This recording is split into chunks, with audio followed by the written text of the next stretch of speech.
दशम भाव में बैठे हुए देवगुरु बृहस्पति पद का दुरुपयोग भी करवा देते हैं। ऐसे जातक के गुप्त संबंध भी होते हैं। संतान के सुख में ऐसे जातकों को कमी देखी जाती है। और तीसरे भाव में बैठे हुए देवगुरु बृहस्पति धन का उन्माद भी देते हैं, यानी आपके पास पैसा है तो आपको पैसे के चक्कर में कोई दिखाई नहीं। नमस्कार, जय श्री कृष्ण। ज्योतिष में देवगुरु बृहस्पति का बहुत बड़ा महत्व होता है। अकेले देवगुरु बृहस्पति किसी भी जातक के जीवन को सुधार भी सकते हैं और किसी भी जातक के जीवन को नष्ट भी कर सकते हैं या दुखमय भी बना सकते हैं।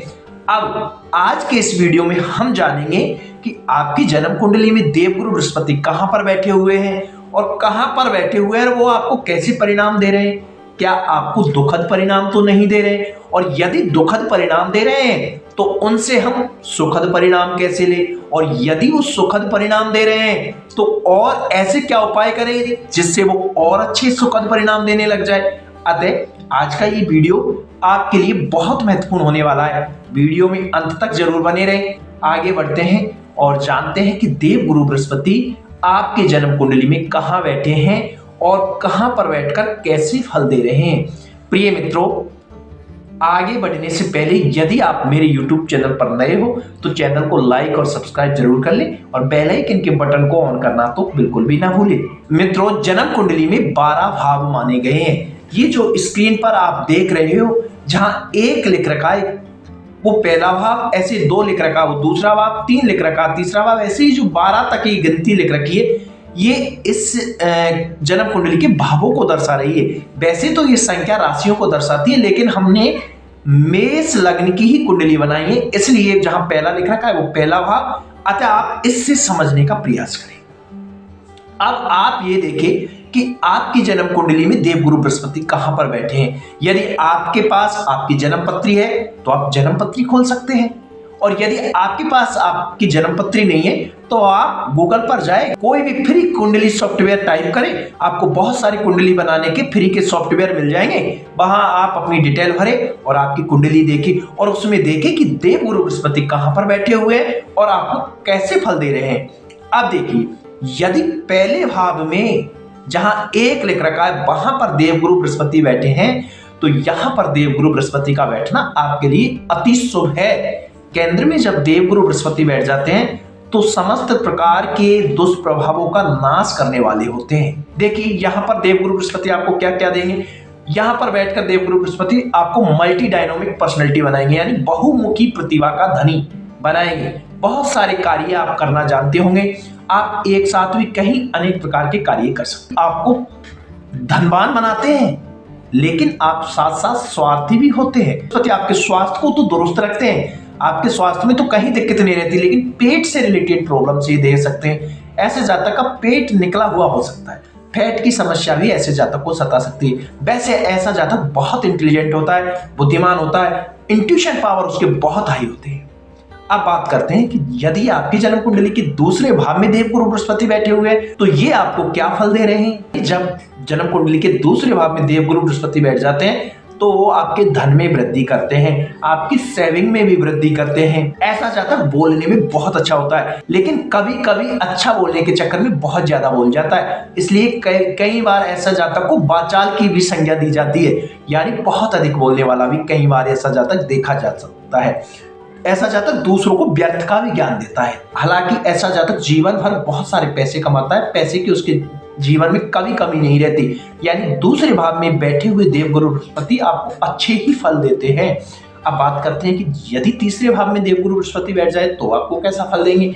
तीसरे भाव में बैठे हुए देवगुरु बृहस्पति आपके मित्रों के साथ, आपके छोटे भाई बहनों के साथ आपका मधुर व्यवहार बनाते हैं। यहाँ पर बैठे हुए बृहस्पति आपके पड़ोसियों के साथ भी आपके मधुर व्यवहार बनाते हैं। ऐसा जातक किसी के द्वारा किए हुए उपकार को मानता नहीं है, यानी आपकी किसी ने हेल्प भी की तो आप उसके उपकार को मानोगे नहीं। और तीसरे भाव में बैठे हुए देवगुरु बृहस्पति धन का उन्माद भी देते हैं, यानी आपके पास पैसा है तो आपको पैसे के चक्कर में कोई दिखाई नहीं देगा, ना आपको दोस्त दिखाई देगा ना परिवार, यानी धन का उन्माद भी दे देते हैं कभी कभी। अब बात करते हैं कि चतुर्थ भाव में जब देवगुरु बृहस्पति बैठ जाए तो क्या प्रभाव देते हैं। जब चतुर्थ भाव में देवगुरु बृहस्पति बैठ जाए तो आपकी माँ का स्वास्थ्य बहुत अच्छा रहता है, माँ से और परिवार से आपके बहुत अच्छे संबंध रहते हैं। ऐसा जातक शौकीन मिजाज का होता है, आनंद पसंद व्यक्ति होता है, उसे आनंद बहुत प्रिय होता है, आराम भी बहुत पसंद होता है। कपटी जरूर देखा जाता है। ऐसा जातक कपटी होता है, हालांकि ऐसा जातक चाहता है कि उसके पास बहुत सारा पैसा हो और यानी बहुत बड़ी अभिलाषा लेकर चलने वाला जातक होता है।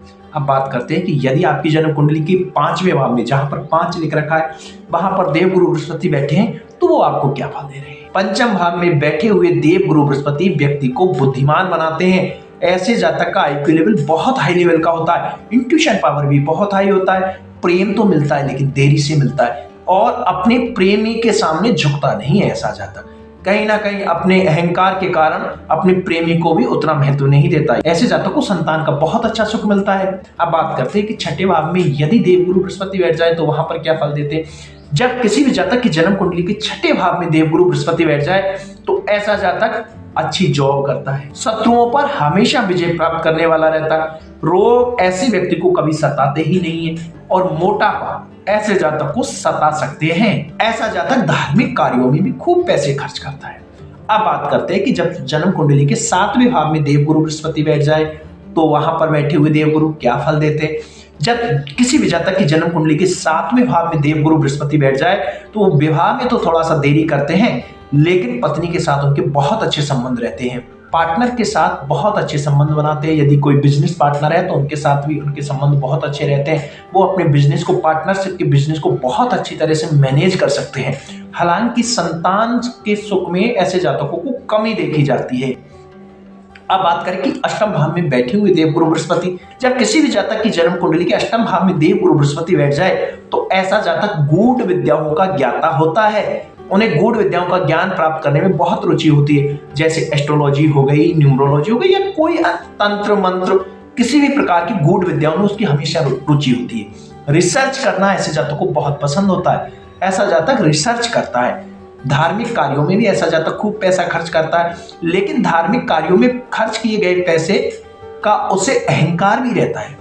ऐसे जातक के गुप्त संबंध भी होते हैं, मित्रों के माध्यम से धन को हानि करवाते हैं। यानी ऐसे जातक के धन की हानि कौन करेंगे, उसके मित्र, उसके यार दोस्त, वो ही धन की हानि करने के सबसे बड़े कारक होते हैं।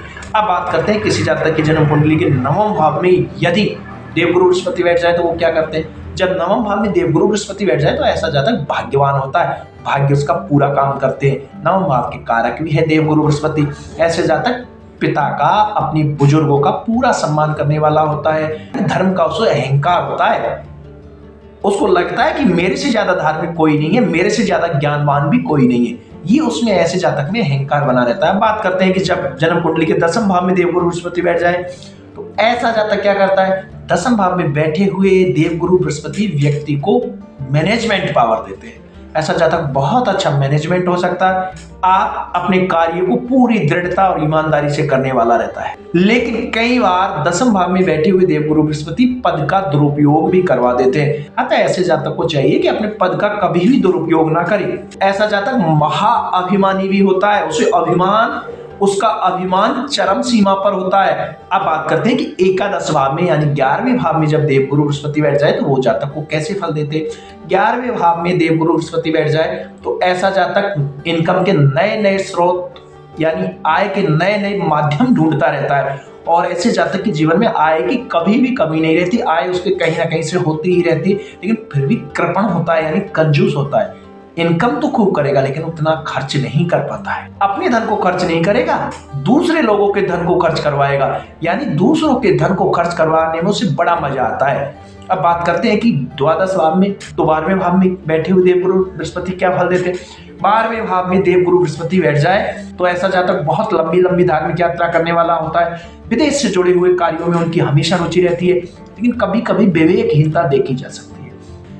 मैंने जो आपको फल दिखाए हैं, देवगुरु बृहस्पति के जो प्रभाव दिखाए हैं, यदि उनमें से आपके कुछ परिलक्षित हो रहे हैं, आपको कुछ दिखाई दे रहे हैं आपके अंदर और कोई दुष्प्रभाव दिखाई दे रहे हैं, तो देवगुरु बृहस्पति के दुष्प्रभावों को दूर करने के लिए आप देवगुरु बृहस्पति को प्रसन्न कीजिए, और अच्छे फल लेने तो भी देवगुरु बृहस्पति को प्रसन्न कीजिए। अब देवगुरु बृहस्पति को प्रसन्न करने के सबसे अच्छे उपाय है आप अपने गुरुजनों का सम्मान करो, बुजुर्ग लोगों का हमेशा सम्मान करो। गुरुवार के दिन गरीब लोगों को पीली वस्तुओं का दान करो, केले के वृक्ष का पूजन करो, हो सके तो पुखराज धारण कर लीजिए, लेकिन पुखराज धारण तो आप कुंडली को दिखाए बिना मत कीजिए, क्योंकि देखना पड़ेगा कि देवगुरु बृहस्पति आपकी जन्म कुंडली में किस स्थिति में है। यानी अच्छे ज्योतिषी से परामर्श लेकर आप पुखराज भी धारण कर सकते हो। जय श्री कृष्ण। मेरे द्वारा दी हुई जानकारी यदि आपको अच्छी लगी है तो वीडियो को शेयर जरूर करें और कमेंट्स में जय श्री कृष्ण लिखें।